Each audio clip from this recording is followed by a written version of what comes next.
But do it naturally. I mean, first of all, like keloid.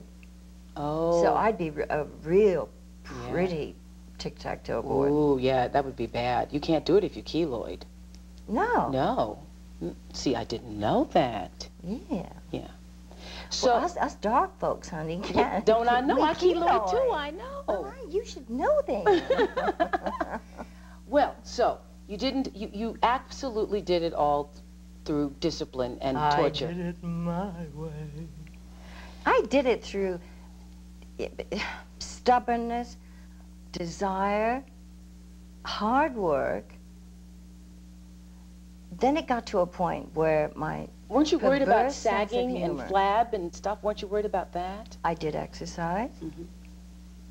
I hate my arms, so I don't go around wearing dresses that show my arms. Yeah, I've never seen them. Well, because I don't like them.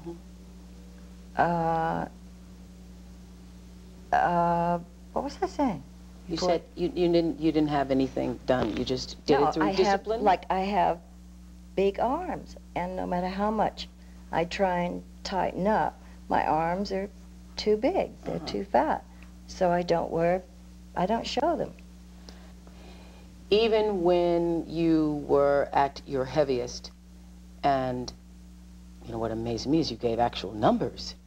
I mean the idea of, because you know the numbers, having to say the numbers and confront the numbers of you know how many pounds.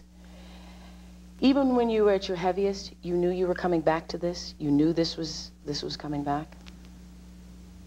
No, but I knew it would be something different. I didn't know when I would say stop. I am, I know, to an extent, an extremist. I knew there was a danger that I could get so carried away with getting thin that I would have to be very careful with myself not to allow myself to become anorexic.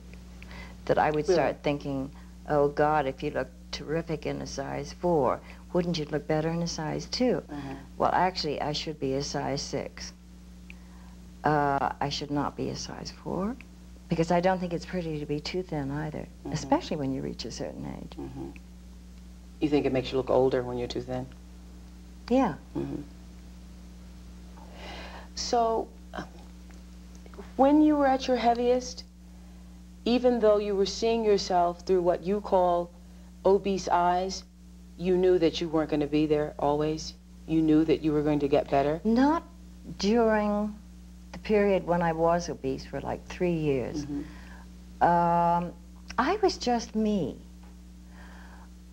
I was just this person who had lost their identity and kind of connection, really, with things like looks, hairdressers, clothes. Is that because on the campaign you weren't allowed to have your own hairdresser, or they thought it was not proper to have your own hairdresser? I heard they came and told you you couldn't wear your favorite color, too, because... Oh, yeah, I wasn't allowed to wear purple. It was all part of the build-up, and then having nothing to do.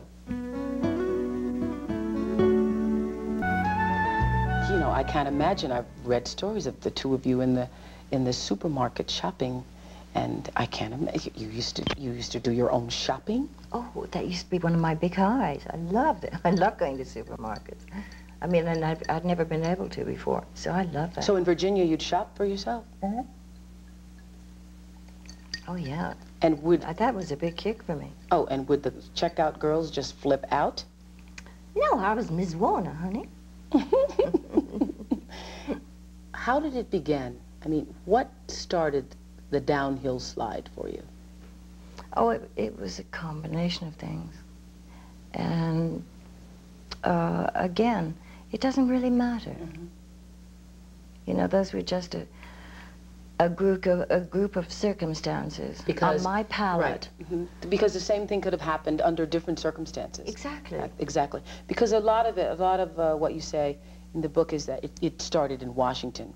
And, you know, I've done the whole speaking circuit where, you know, you do 3 or 4 cities in a day. And I concluded then that people should win elections based upon how many cities they go to, because the stamina that it takes to go from city to city to city to city. And what happened would have happened sooner, maybe not, I don't know. Well, it's the first time in my life, really, that I've had a sort of period to do what most women do in their teens or early 20s. I'm doing it all now. I'm doing sort of crazy things like going biking and air ballooning and dating and actually blind dating. Oh! Serious? I've had a couple of blind dates. So it's all kind of like crazy adventure, backwards, but it's fun. Are you here to say that the doorbell rings and you don't know who's out there with the flowers to go out for the evening? Well, friends will have set it up. Actually, John Warner was a blind date. The ambassador, the English ambassador in Washington, invited me to a party that the Queen was giving for the president, a reciprocal party. And she invited me because I'm British, and asked me who I wanted as an escort. And I said, I don't know anyone here, but find somebody, for God's sake, Francis. She said, well, do you know Mr. Bicentennial? I said, I think I've seen him around. Couldn't remember what he looked like. And she said, I think you'll like him, and he's a bachelor, and blah, blah, blah. So that was really kind of a blind date. You must sympathize with, or empathize, I don't think you sympathize, or empathize with the single divorced woman who may not be 25 years old today, who may be past 30 or 40. I certainly do. We seem to be almost cruel to, the culture does not.